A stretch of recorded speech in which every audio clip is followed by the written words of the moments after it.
Hi, I'm Alex Pault, and I'd like to welcome you to another episode of Talking Timepieces, where we talk about watch collecting and horology. Today, I'm just having a quick episode, and we're going to talk about Nato straps. Some people love them, some people hate them. I'm going to point out some very good reasons to use Nato straps, and we'll also look at some ways that you can mix and match with various watches. So first off, NATO straps are basically cloth straps. The reason they call them NATO straps is because several militaries use them for military watches, and in the case of Britain, I believe they were the ones who actually created the NATO designation for their straps. And the key aspect of a NATO strap versus, say, for example, a standard cloth strap, a continuous cloth strap is also called a Zulu strap, and a cloth strap that's got regular pin mounts for a watch would then be just a regular cloth strap. But today I'm just going to talk about NATO straps and Zulu straps because, frankly, I'm not a big NATO strap fan. I don't like having two layers of cloth underneath my wrist. The thing about a NATO strap is this extra strap with the keeper. You would put your watch on the strap,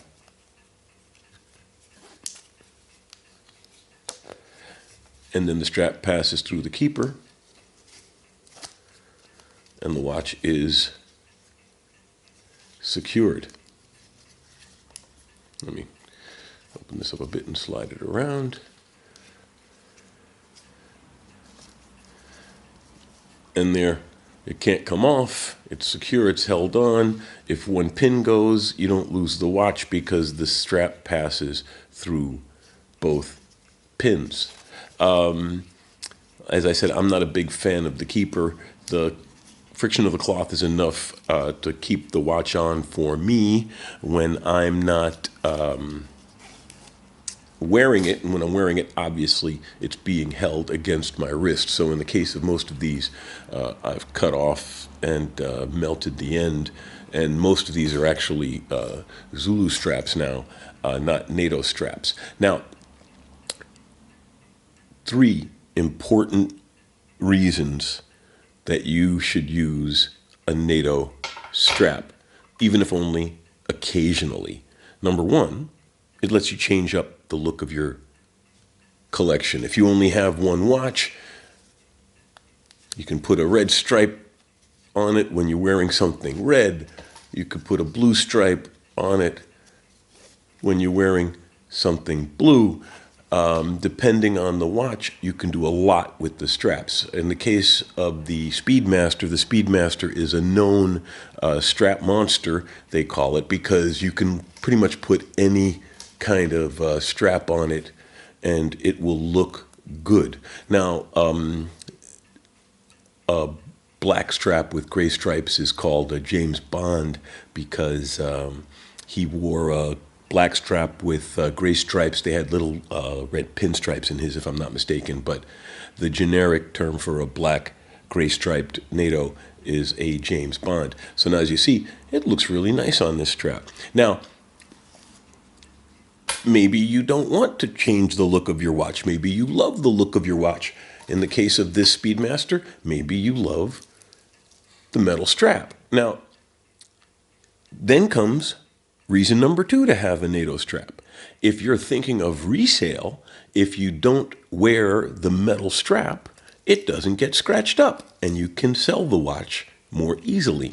So if you're wearing the watch and you plan to sell it, don't wear the strap. Put it on a NATO. And then that way you get to wear the watch, enjoy the watch.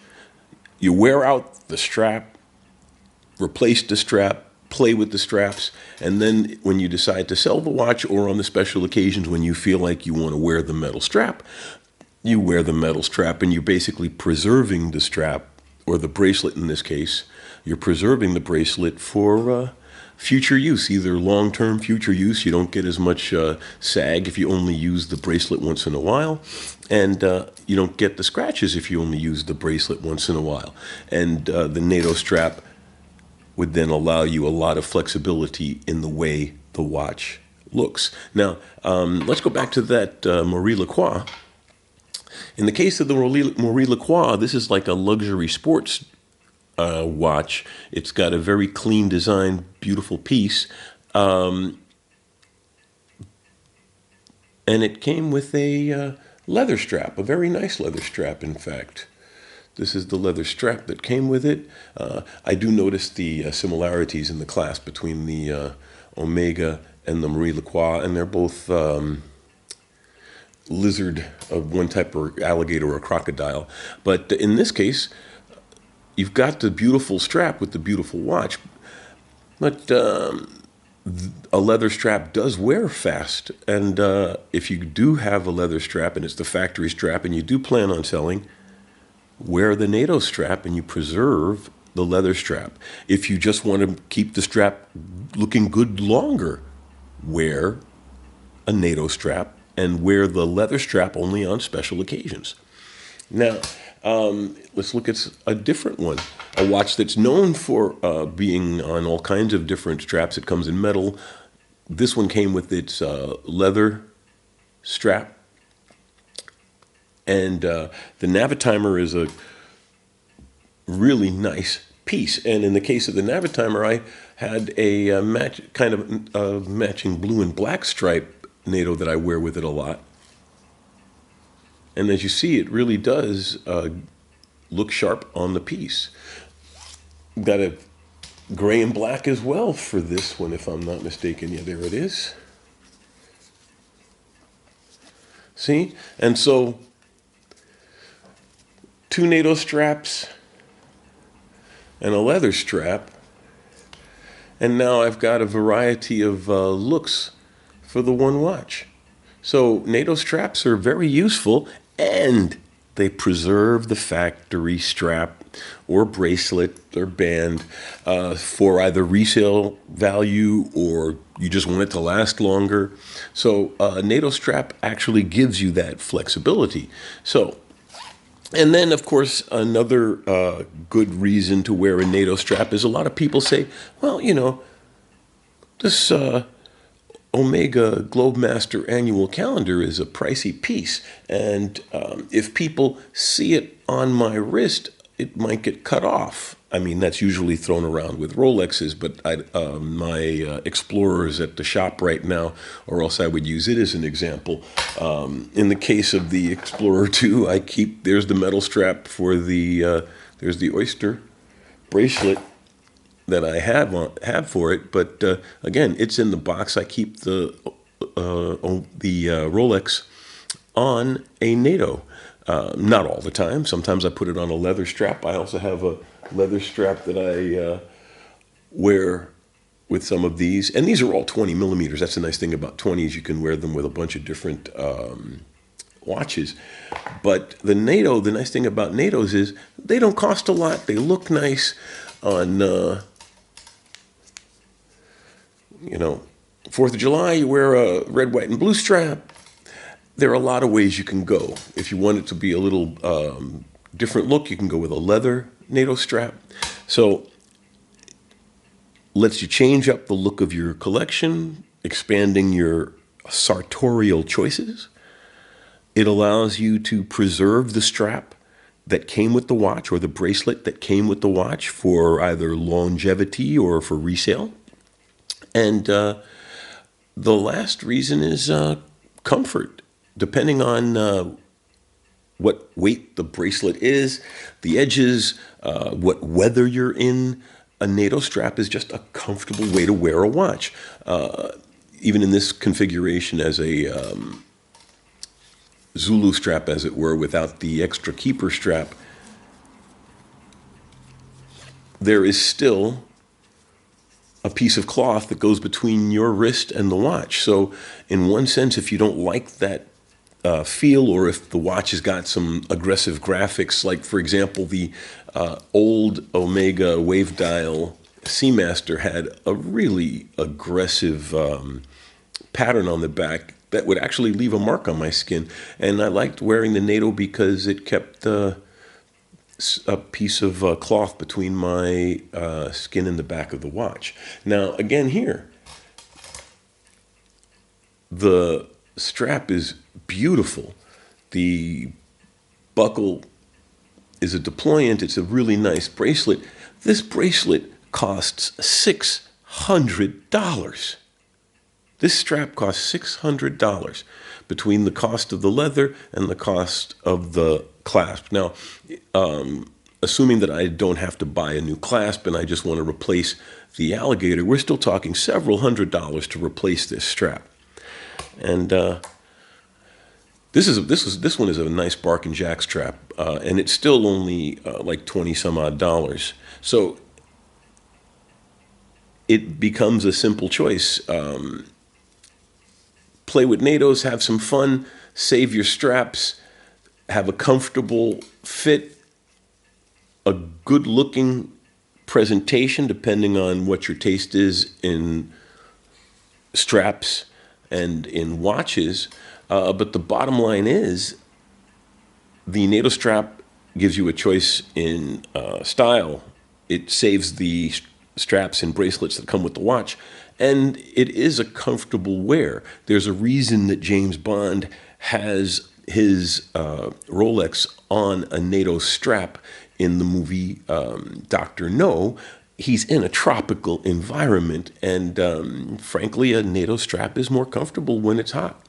Even more comfortable than a rubber strap, obviously. Cloth breathes.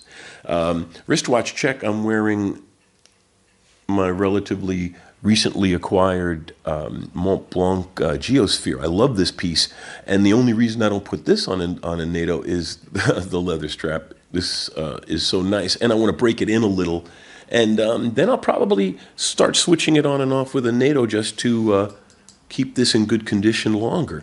So that's just a quick talk about NATO straps, about using them with watches, giving you the opportunity to mix and match, because the ability to change the look of a watch is really good. And again, like I said, you put a Rolex on a NATO strap and you have less chance of it being snatched off your arm, both from recognition and also from the fact that the person realizes they're not going to get the resale because they don't have the bracelet, but you still get to enjoy the watch. So protects your arm, preserves your bracelet, comfortable to wear, and it dials down the presentation of the watch so that it's not an aggressive bling bling situation all the time. You know, you don't have to always walk around wearing crocodile. You could put on a cloth strap, change up the look. I recognize this isn't the right width, but there are straps in there that would fit. We're just looking at colors and presentation at this point. But the ability to just change the look of the watch by changing out the strap really does make an advantage. And I know there are people who really get into the bracelet that it comes with or the strap that the watch comes with. And to that I say, fine, wear it once in a while. But if you don't wear NATO straps, or at least play with NATO straps or try them once in a while, I think you're missing out on a good way to enjoy a watch collection. Take a different approach to how you coordinate colors and styles. And like I said, preserve the factory straps and keep them in better condition longer by not giving them as much wear and tear. So, NATO straps, and it makes a great Christmas gift if you know any watch people, because it's an inexpensive gift, but they'll love it. Like a pack of 4 NATO straps in different colors, you can't go wrong. All you got to do is go into to their watch, measure this gap in millimeters, and you can go online and order NATO straps as a gift. This is a 22. Most watches are in multiples of 2, so you got 20, 18, 20, and 22. Most of the quote-unquote good watches are even multiples. They're easy to set up. Rolex is a 20 millimeter. Most Omegas are a 20 millimeter. The Speedmaster is a 20 millimeter. This Marie Lacroix is a 20 millimeter. This is the freak because it's the size of a pie pan. This has got a 22, but it's still an even number. A lot of Panerais have 22. A lot of other watches have 22 millimeters. So that was my little treatise on NATO straps. I think they're well worth having. And like I said, protect, preserve. You can also, like I said, dial down the look of a watch and make it less pretentious or less attractive to thieves. Save the strap for other uses like resale or special occasions. And like I said, comfortable fit. So thanks for taking the time to listen to me banter on about NATO straps. And the next episode, we'll take another look at a watch up close. Have a good one now. And Merry Christmas, Happy Holidays, Kwanzaa, Festivus, Saturnalia, whatever floats your boat. Have a great one.